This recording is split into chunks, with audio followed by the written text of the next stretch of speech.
Night 10 மணிக்கு மேலே நான் பிரச்சாரமே பண்ணலங்க. அந்த நிலைமையில் போலீஸாரெல்லாம் ஒருதலைபட்சமாக செயல்பட்டு மறுபடியும் தங்களை தடுத்து நிறுத்தி இருக்காங்க அப்படின்னு கோவை பாஜக வேட்பாளர் அண்ணாமலை விளக்கம் அளிச்சிருக்காரு.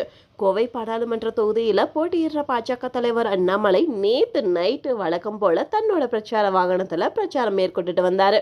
நைட்டு 10 மணி இருக்கும். அப்போ பேசுறதை நிறுத்திட்டு தொடர்ந்து பிரச்சார வாகனத்திலேயே நின்றுக்கிட்டு மக்களை சந்திக்கிற எண்ணத்தில் போயிட்டு இருந்தாரு. அவரை போலீஸ் அதிகாரிகள்லாம் தடுத்து நிறுத்தின நிலையில நைட்டு 10 மணிக்கு மேல பிரச்சாரம் பண்றதுக்கு அனுமதி கிடையாது அப்படின்னு சொல்லியிருக்காங்க. இதனால வேட்பாளர் அண்ணாமலைக்கும் காவல்துறை அதிகாரிகளுக்கும் நடுவுல வாக்குவாதம் ஏற்பட்டிருக்கு. அப்போ நான் 10 மணிக்கு மேல எந்த ஒரு பகுதியிலையும் பேசவே இல்லை. மைக்கை ஆஃப் பண்ணிட்டு என்னை பார்க்கறதுக்காக நின்றுட்டு இருக்க தொண்டர்களை பார்த்து வணக்கம் வச்சுட்டு தான் வரேன். இது எப்படி பிரச்சாரமாகும்? ஒரு வேட்பாளர் 10 மணிக்கு பிரச்சாரத்தை முடிச்சுட்டு வாகனத்துல வீட்டுக்கு போகும்போது வழியில டீ கடையில டீ கூட குடிக்கலாம், அது ஒரு தப்பா? அதெல்லாம் பிரச்சாரம் ஆகுமா அப்படின்னு தொடர்ந்து கேள்வி எழுப்பியிருக்காரு.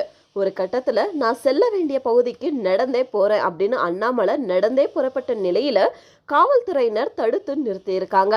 இதனால ரொம்பவே ஆவேசமான அண்ணாமலை சாலை மறியல்ல ஈடுபட்டிருக்காரு. இது தொடர்பா அண்ணாமலை மேல காவல்துறையினர் வழக்கு பதிவும் பண்ணியிருக்காங்க. இந்த நிலையில இது தொடர்பா அண்ணாமலை வெளியிட்டு இருக்க விளக்கத்துல சும்மா ஒன்றும் இல்லாத அற்ப காரணங்களுக்காகலாம் இன்னைக்கு மறுபடியும் எங்க பிரச்சார வாகனத்தை நிறுத்தினதால காவல்துறையின் மூலமா திமுக அரசோட அத்துமீறல்கள் எல்லாம் மீறி இருக்காங்க. நைட்டு 10 மணிக்கு பிறகு பிரச்சாரம் அனுமதிக்கப்படலை அப்படின்ற ஒரு காரணத்தின் கீழே போலீஸார் எங்க வாகனத்தை நிறுத்தினாங்க.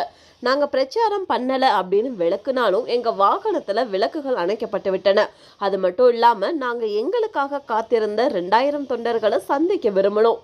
காவல்துறையினரோட நடவடிக்கைகள் தேர்தல் ஆணையம் வகுத்துள்ள அறிவுறுத்தல்களுக்கு அப்பாற்பட்டவை அப்படின்னு காவல்துறை அதிகாரிகள் கிட்ட விளக்கின போதிலும் அவங்க எங்களை மாற்று வழியில போகும்படி வற்புறுத்துறாங்க அப்படின்னு அண்ணாமலை தெரிவிச்சிருக்காரு.